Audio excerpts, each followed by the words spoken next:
మహతా పుణ్యపణ్యేన క్రీతేయం కాయనౌస్త్వయ ప్రాప్తుం దుఃఖోదధేః పారం త్వరయావన్న భిద్యతే.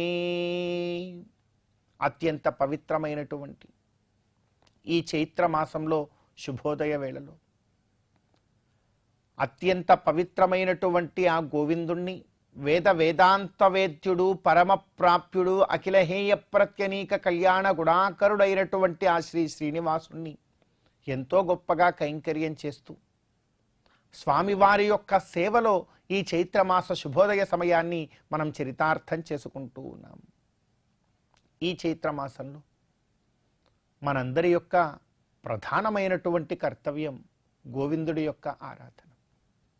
గోవిందుణ్ణి ఎంతగా భక్తి ప్రపత్తులతో మనం ఆరాధన చేస్తామో అంత గొప్పదైనటువంటి ఫలాన్ని మరి మనందరం కూడా పొందవచ్చు.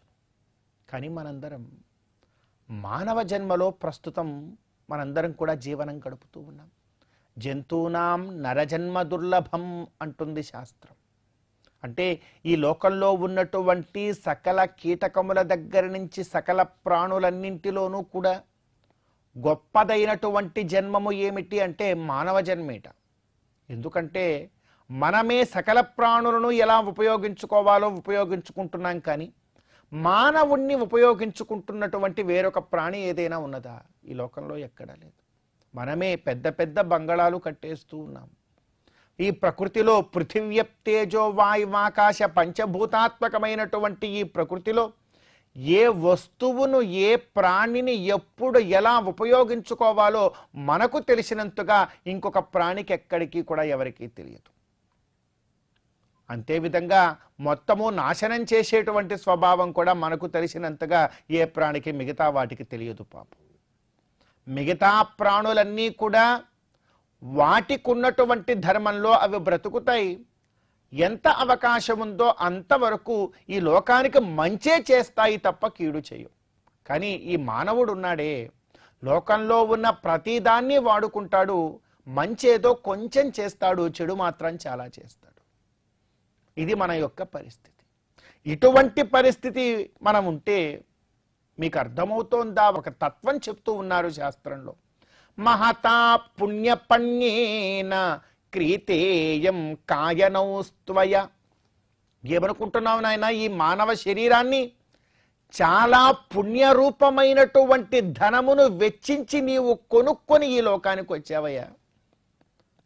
ఒక మాట చెప్తున్నారు, ఇప్పుడు ఈ జన్మములో మనం ఎంత పుణ్యం చేస్తామో ఆ పుణ్యం అనేటువంటిది చాలా గొప్పగా మూట కట్టుకొని ఈ శరీరాన్ని విడిచిపెట్టి స్వర్గాది లోకాలకు మనం చేరుకునేటప్పుడు ఆ పుణ్యఫలాన్నంతటినీ కూడా తీసుకుని వెడతాముట. మరలా తిరిగి ఈ లోకంలో పునరపి జననం పునరపి మరణం పునరపి జనని జఠరే శయనం అంటారు కదా. మళ్ళీ తిరిగి వచ్చేటప్పుడు ఒక మంచి శరీరాన్ని కొనుక్కొచ్చుకుంటాట. అలా కొనుక్కున్నదే ఈ శరీరం.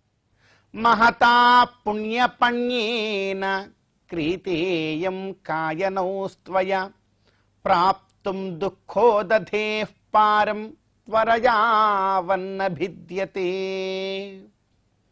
ఎంతో కష్టపడి పుణ్య ఫలముతో కొనుక్కున్నటువంటి ఈ శరీరముతో వడివడిగా సంసార సాగరాన్ని ఇదే ప్రయత్నం చేయాలే తప్ప ఈ సంసార సాగరము చాలా బాగున్నదని ఇందులో విహారయాత్రలు చేసే ప్రయత్నం మనం చేయకూడదు.